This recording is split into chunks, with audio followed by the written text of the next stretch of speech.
પાલિતાણામાં જીએસટીને લગતા 2 વર્ષથી ખોટા દસ્તાવેજ કેસના ફરાર આરોપીઓ ભાવનગરથી ઝડપાયા.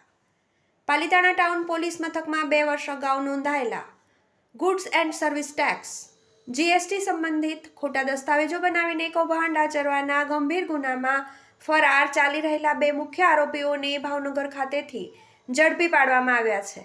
આ ગુનો આશરે 2 વર્ષ પહેલા પાલિતાણા ટાઉન પોલીસ મથકમાં નોંધાયો હતો, જેમાં આરોપીઓ દ્વારા નકલી ઇનવોઇસ અને અન્ય ખોટા દસ્તાવેજો બનાવીને સરકારને જીએસટીની આવકમાં ચૂનો ચોપડવાનો પ્રયાસ કરવામાં આવ્યો હતો.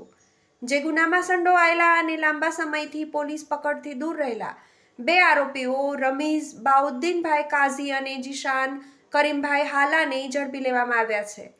ભાવનગર ખાતે તૈનાત પેરોલ ફ્લો સ્ટાફ દ્વારા ગુપ્ત માહિતીના આધારે આ બંને આરોપીઓને ટ્રેક કરીને ભાવનગર શહેર વિસ્તારમાંથી દબોચી લેવામાં આવ્યા હતા. બંને આરોપીઓને વધુ તપાસ અને કાયદેસરની કાર્યવાહી માટે પાલિતાણા ટાઉન પોલીસ સ્ટેશન ખાતે લાવવામાં આવ્યા છે. પોલીસ આ કૌભાંડના મૂળ સુધી પહોંચવા અને તેના સંડોવાયેલા અન્ય લોકોની માહિતી મેળવવા માટે ઊંડાણપૂર્વક તપાસ હાથ ધરી રહી છે.